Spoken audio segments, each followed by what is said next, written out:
Today I went to the cinema to watch Haikyuu the Dumpster Battle. Usually, I don't like going to the theater to watch an anime show movie. Personally, I just don't feel the value in it, since often it's not canon, and when it is, a couple of months later, they release the same thing but in episodes format. I'm looking at you, Demon Slayer. But with HighQ is different. If you watched my previous video about the show, you'd probably already know it, but HighQ is one of my favorite anime of all time. It helped me realize and see something that I apply to my life to this day, and I feel that my life is in a better place because of it. The bottom line is, I've got a deep emotional connection with this anime, and if you add this to the fact that it's been almost 4 years since the last season aired, and you have the perfect storm for me having a reason to pay for a movie ticket to watch an anime movie.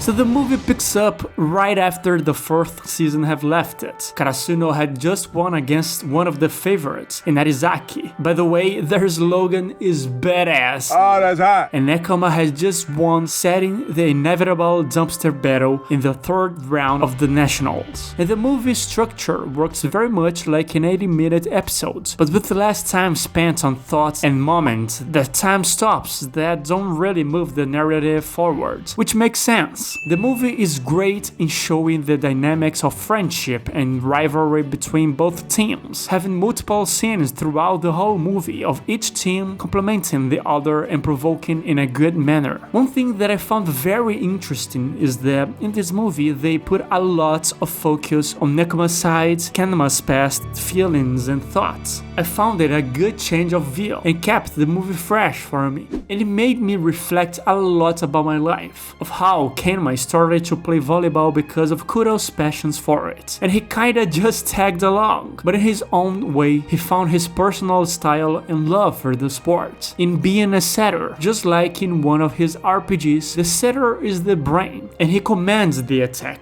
just like the way to defeat the big bad boss, or in volleyball terms, the opposing team. And seeing Kuro's and Kamo's friendship in a couple of flashbacks. One thing that personally I didn't like as much though was how little the movie showed Karasuno's players' moments and thoughts. Tanaka, Asahi, Daichi, Sugawara, Tsuki, and Yamauchi's participations could count almost as extras. And I get it, they had limited time in this movie, and the focus on it was on Kema, Kuros, and the rivalry/friendship Hinata and Kema share. The movie had a lot of fun service, giving callbacks of previous seasons and how the relationship with Nekoma transformed not only the teams themselves, but in a personal sense as well. すごいね。びっくりした。 The final showdown between them was amazing, with long rallies and the added layer of having good friends in the opposite team, and an amazing character development with Kenma that at the end made me a little emotional. Kenma was always a quiet, recluded kid, being rather apathetic towards other kids, and would usually be playing video games alone, until Kuro moved to the house next door and being a net chaotic extrovert made Kenma be friends with him. And something beautiful that I realized was how Kuro always pushed Keima out of his comfort zone to play, practice, and goof around, but never judged or forced him. There's a scene where Kenma's father pulls Kuro aside to ask him to take his son to football practice. And yes, it's football, not soccer. Bitch. And Kuro, right on the spot, said to Kenma's dad that he wouldn't take it because Kenma didn't want to play football, and said to his dad to not worry about Kenma, because even if he looks like a quiet kid, when he likes something, he really tries hard. And that's the ultimate motto of this movie to me, how the people around us are so freaking important for our growth. The right people will push us to be our best, without judging or forcing their way of thinking. And the wrong people will put you down or force you to do something that is not really who you are. And the dumpster battle makes it even more clear in the message that it reiterates Hinata and Kenma's relationship in the same manner. It shows how when Hinata met Kenma from Kuro's perspective, and shows how Kuro was surprised that Kenma was talking with a stranger like that. In other words, how Hinata pushed Kenma out of his shell and comfort zone to talk with him. a stranger, exchange contacts, and talk about his passion for volleyball. Later, it showed how Hinata's passion and way of being carefree and extremely sincere made Kenma care and open up more, and for the first time actually cared a lot to play volleyball to the max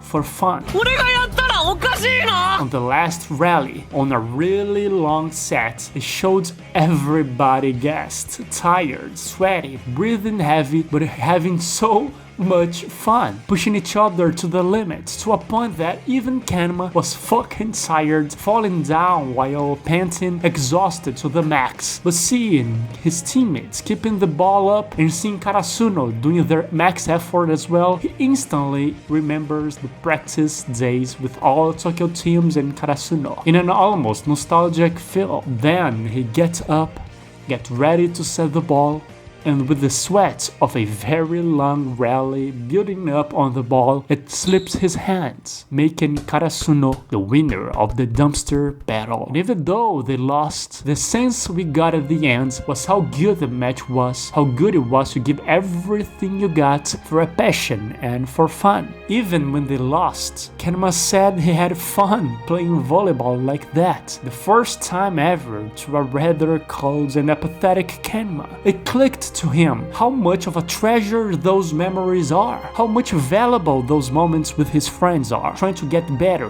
having fun, pushing each other's up, and man, that's beautiful. And to me, what hit so much home was Kenma's final thoughts right after losing, in which he said, "No matter which of us lost or which of us won, no one was going to die. No one's coming back to life either. Evil won't flourish across the land. The world won't be destroyed. It isn't like we had a grand adventure across a sprawling fantasy world. We just ran in circles in a rectangle 18 meters by 9 meters, trying desperately hard to make a ball hit the floor in one spot and not hit the floor in another. And it was the most fun I've had in my life." HighQ, the dumpster battle, was an amazing experience. It closed this chapter of Nekoma vs Karasuno amazingly and nailed the message of finding true joy when trying enough and finding the right people to push ourselves more. This is Shudi. See you next time.